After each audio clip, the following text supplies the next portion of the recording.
Hello and welcome to the Dowagers. I'm Sharon Smith and I'm joined with, I'm Cynthia Schrock, and welcome back to the next episode of the Dowagers. yes, this is episode 6, part 2, Finding Your Tribe. Yay! Yes, this is going to be a good one. This is going to be a fun one.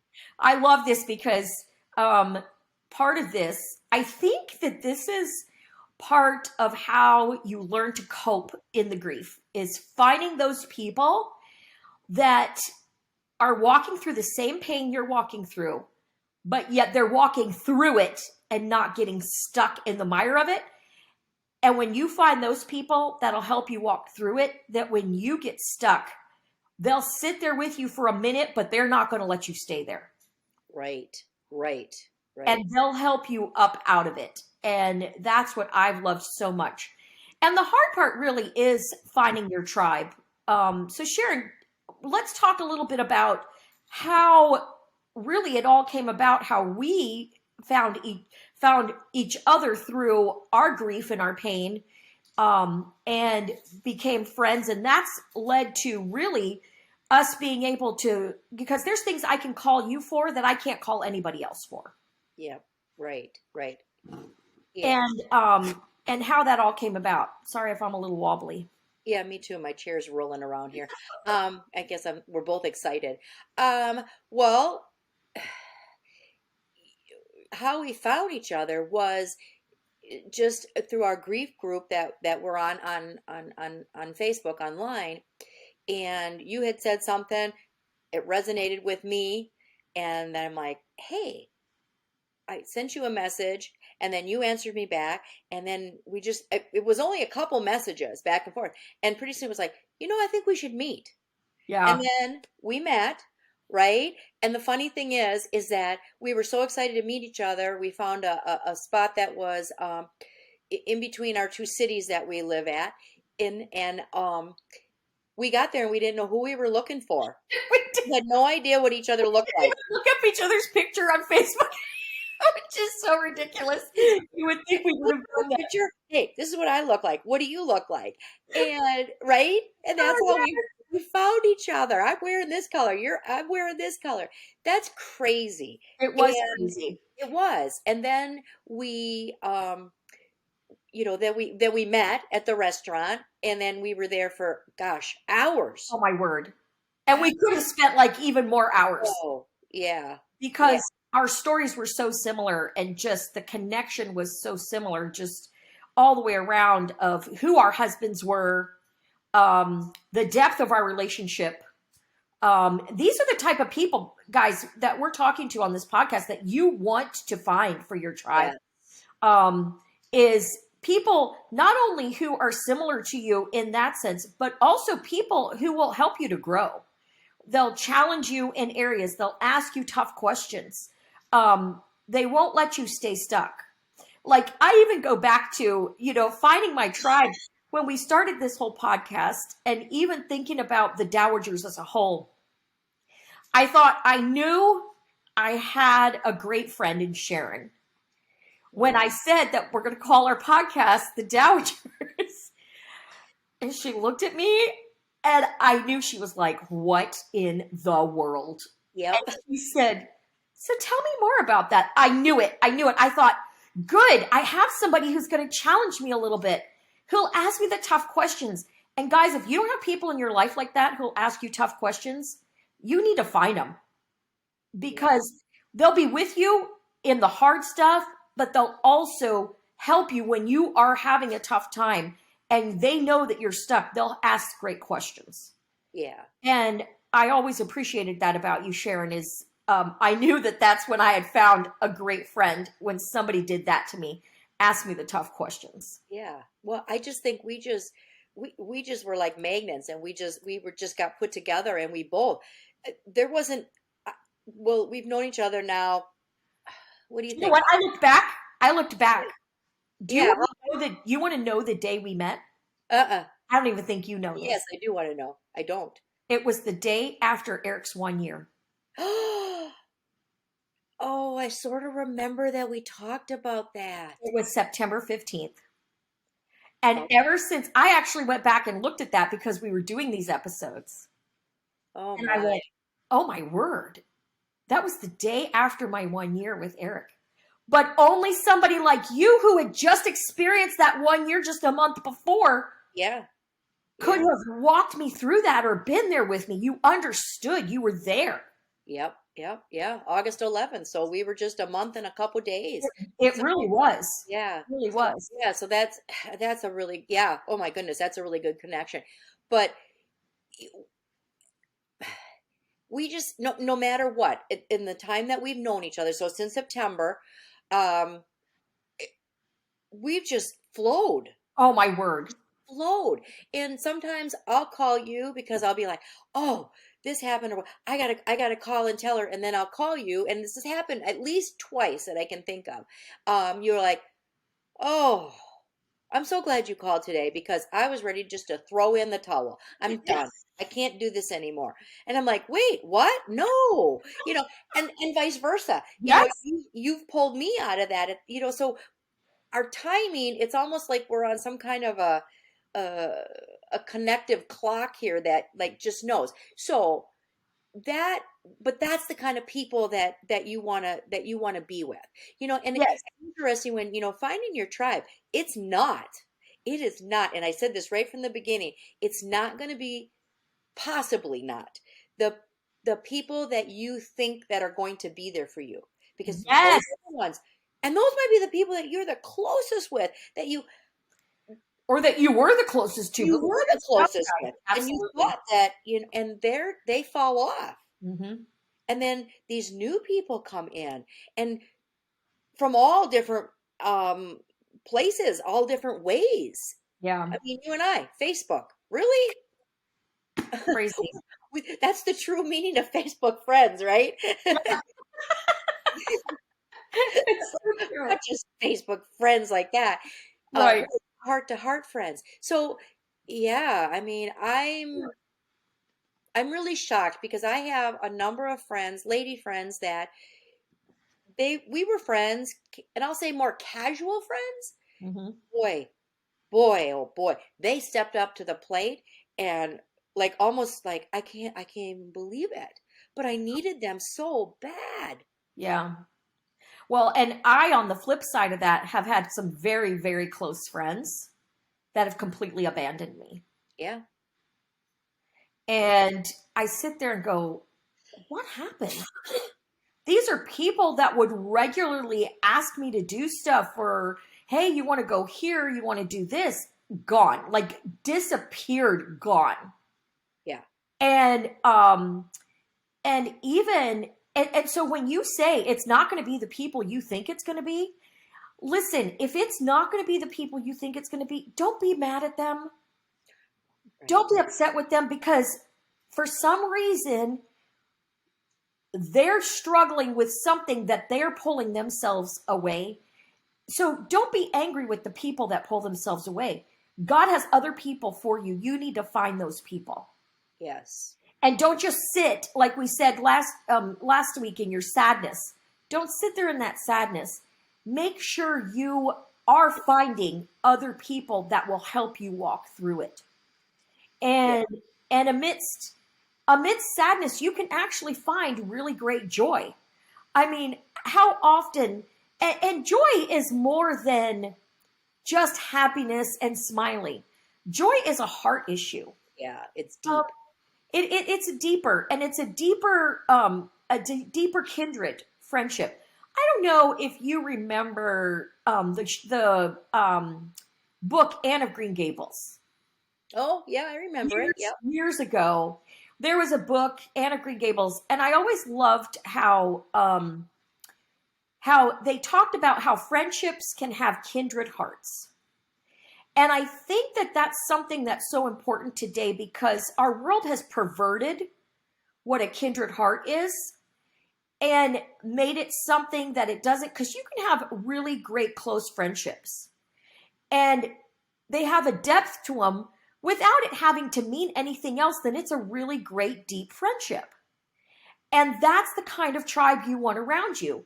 Not people who are going to pull you down, not people who are going to pull you into sin, Not people are going to try to convince you that you have to be or do something a certain way, but people who are truly going to lift you up spiritually Hmm. and mentally.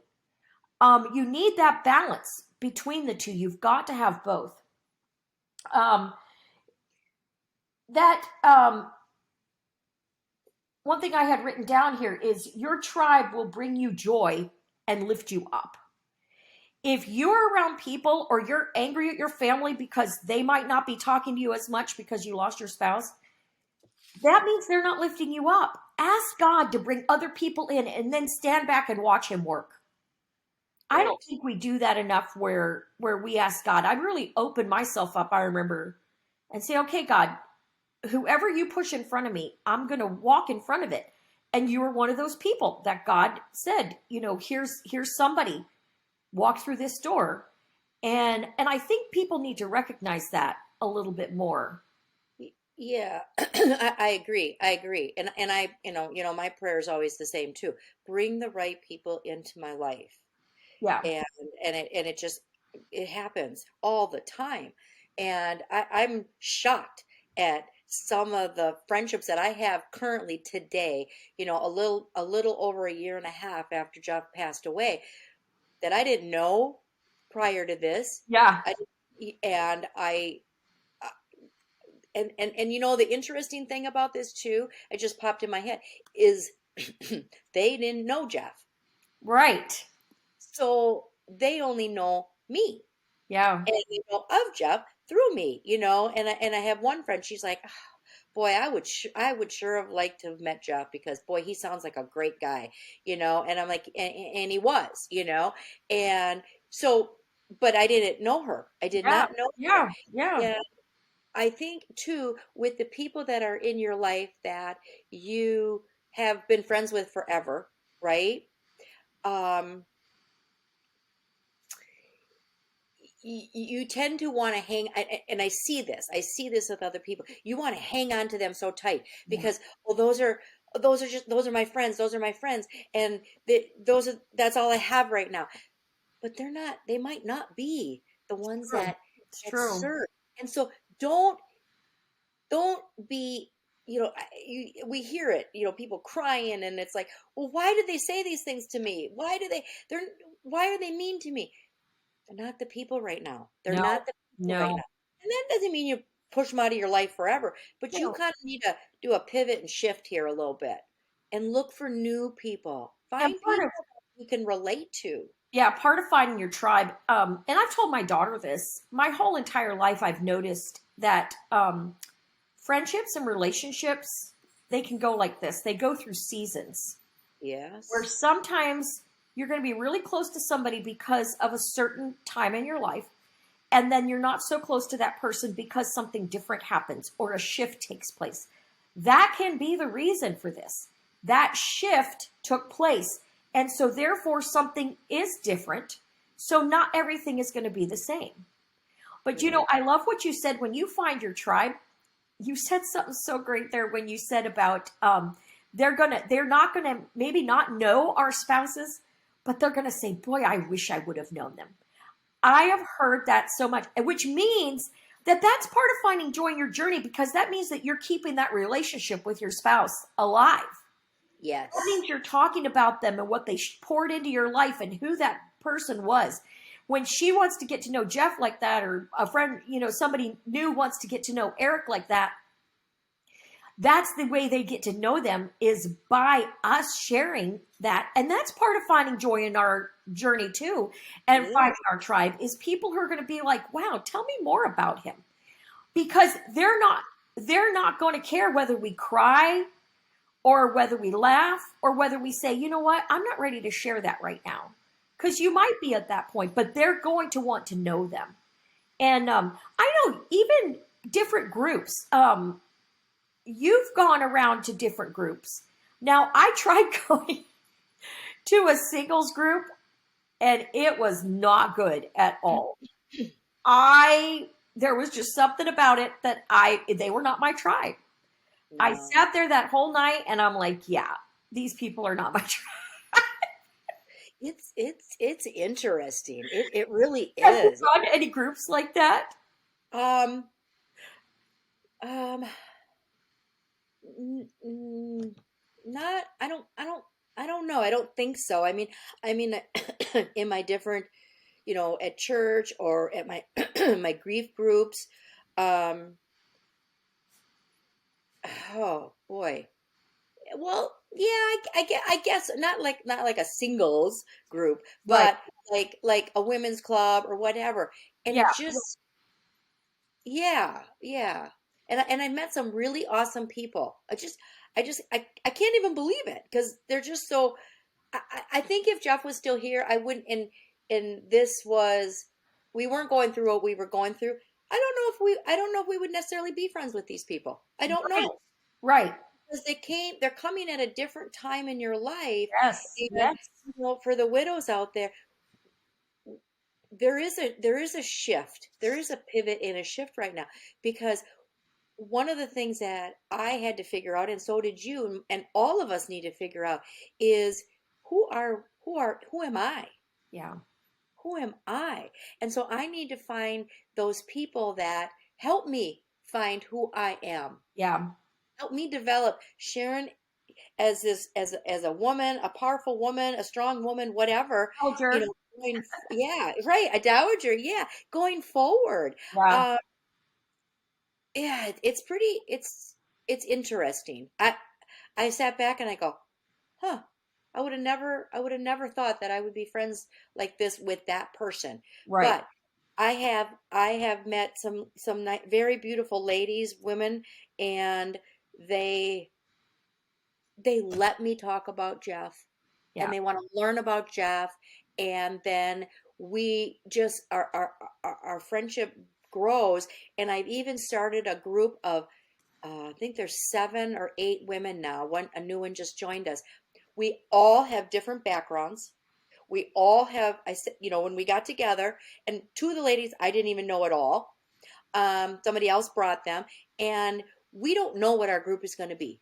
Right. It's a group of women that are spiritual, and we're getting together, and we said, let's just let it develop into what it develops into. And the very first meeting, we've only had 2 meetings. The very first meeting that we had, we spoke, and I said, we're all broken in some way, whether we brought something from the past, whether it's something that's currently happening or whatever. There was 2 women in this group that shared something that they never shared with anybody, broke down in tears. I was like, wow, what just happened? But that pulled us in tight. Yeah. That's where And that kindred hearts comes in. yeah, When we allow ourselves to be vulnerable, to open ourselves up to other people and share those broken parts of our lives with each other, that's when you know you have your tribe. yep. Because it's going to be people you can trust your heart with. Because let me tell you, as widows, our heart has been crushed the Oh, worst it could ever get crushed. yes. And so when we find our tribe, it's somehow we have to put those pieces of our heart back together. And we do have to begin trusting again. And when we feel like our friends and our family turn away from us, Hmm. that's when we feel betrayed and our heart gets crushed even more. I think we talked about it in one of the other episodes about that's the biggest rejection is when other people who say they're going to be there for you aren't there for you. Well, at this point in time, they're not your tribe. They're not part of who you need to be around. You need to be around people who you can trust your heart with, that you can trust them with your life. And when you do that, you really want to be able to be vulnerable where they're not going to come in and try to rearrange everything and fix everything. Right. They're going to, Yes. but they want you to grow. Yes. Um, Yes. I think about the other day I wrote down here, we need to begin to produce fruit in our life once again. As widows, we can't stay in that sadness. We've got to replant ourselves as a new tree and understanding that we are dowagers, we are widows of the King of Kings. Allow him to begin to produce fruit in our life again. Yeah. And, we think about the fruit of the Spirit love, joy, peace, patience, kindness, goodness, gentleness, faithfulness, and self control. Um, Joy is in there.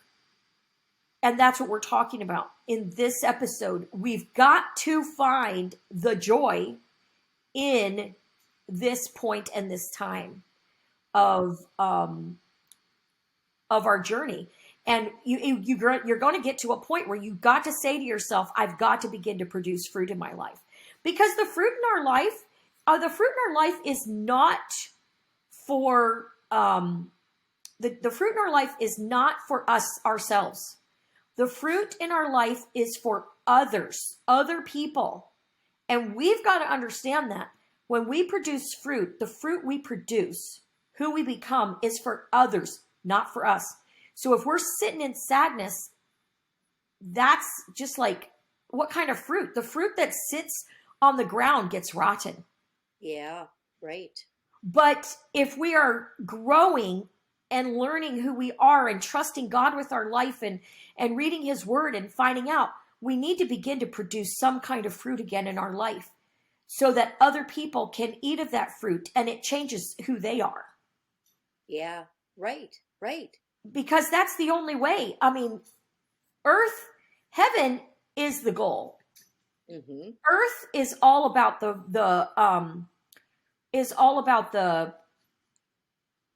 relationship. Yeah. And the relationships we build. I don't think for 1 minute that all of our things and stuff matter here on earth, but what's going to matter are the relationships and the ones you took care of. And so when you lose a relationship as strong as a spouse, we've got to remember that there comes a point where we need to replant ourselves as new trees and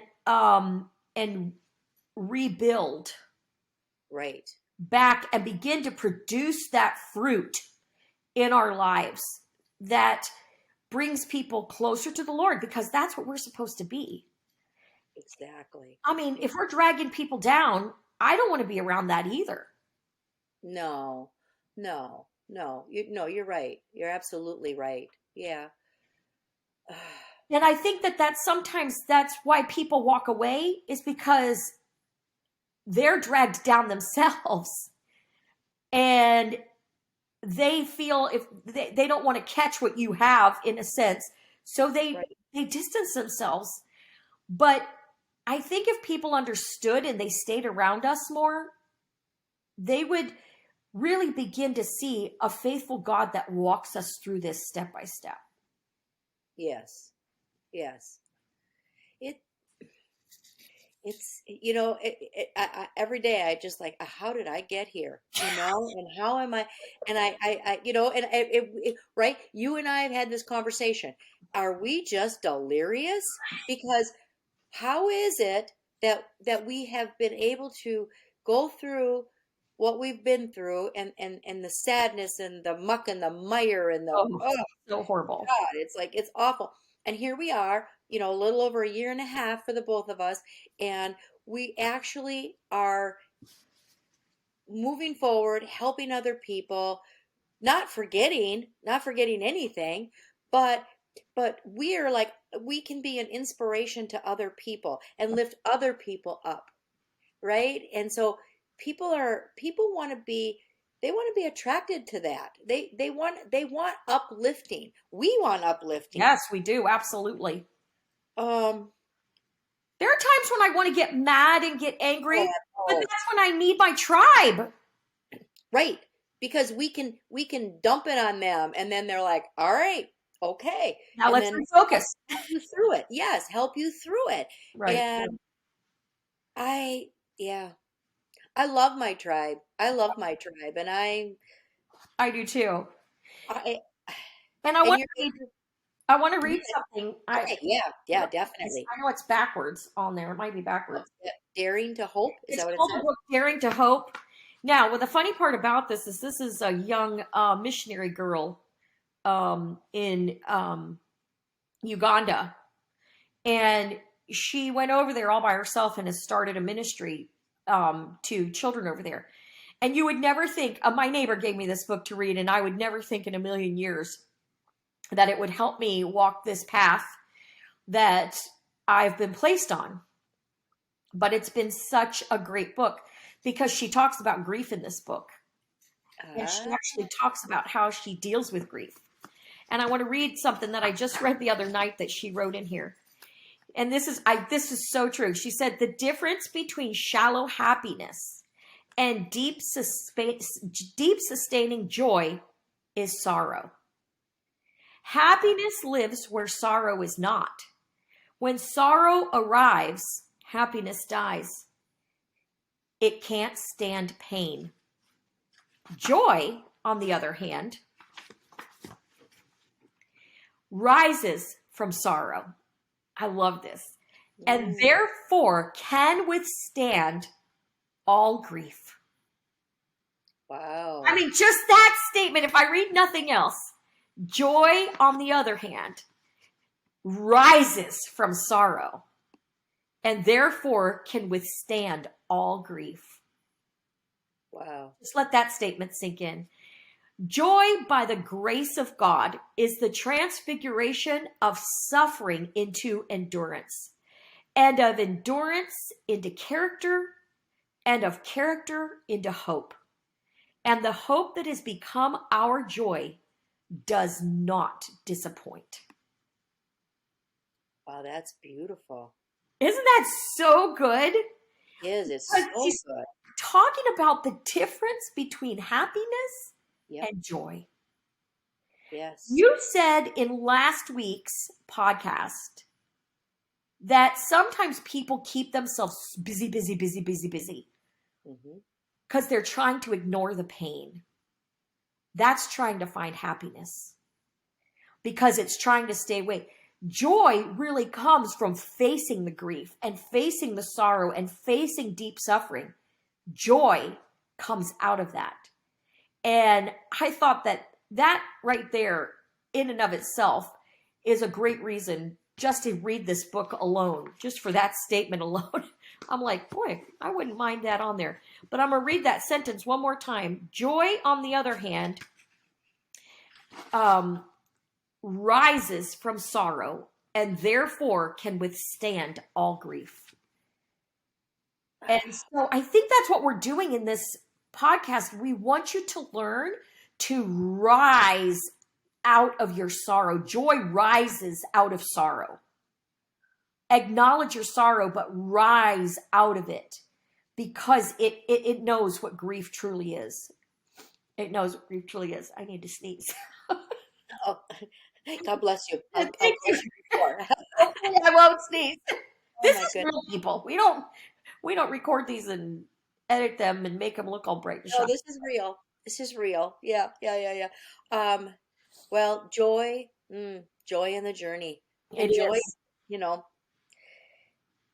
gosh, joy and peace. Yeah. And joy, just that her saying that joy rises out of sorrow. Um, that's what we're doing. That is. We have to rise up out of our sorrow and our grief. And we have to trust the Lord to do really what she's saying to do here, daring to hope again. Because I think a lot of times when we lose our spouse, we lose hope. Oh, absolutely, absolutely. And we lose hope in humanity. Yep. We lose hope, and I that's part of our journey too, is losing hope in humanity, losing hope in friendships, in family. Yes. But God says no. God wants us to hope in Him, and we need to allow our joy to rise up out of our sorrow. So, Yes. And well, rise up we shall. we And shall rise up. right. And And and then what we everybody will should sing do is along with us. we'll ask all of you to please like and subscribe. What were you saying the other day, Sharon? We should say, you're so good at this. Yeah, yeah, right. Okay. You Uh, are. I share, was supposed to finish this, but I'll let you. share this Oh, yeah. podcast That's right. because with somebody that you think that it could help, or somebody that needs to learn. Yes. Somebody that needs to learn. Yeah, somebody who's dealing with another widow and they want to learn. So share Yeah. it, like and subscribe, share it on Facebook. That's why her name is Sharon, is because she wants us to, she I, reminds me to yeah. share, and I keep forgetting it. That's why her name is What Sharon. was the Rosa Sharon? Oh, okay. So we'll see you next time on the Dowagers. See you All right. later. Bye. Bye.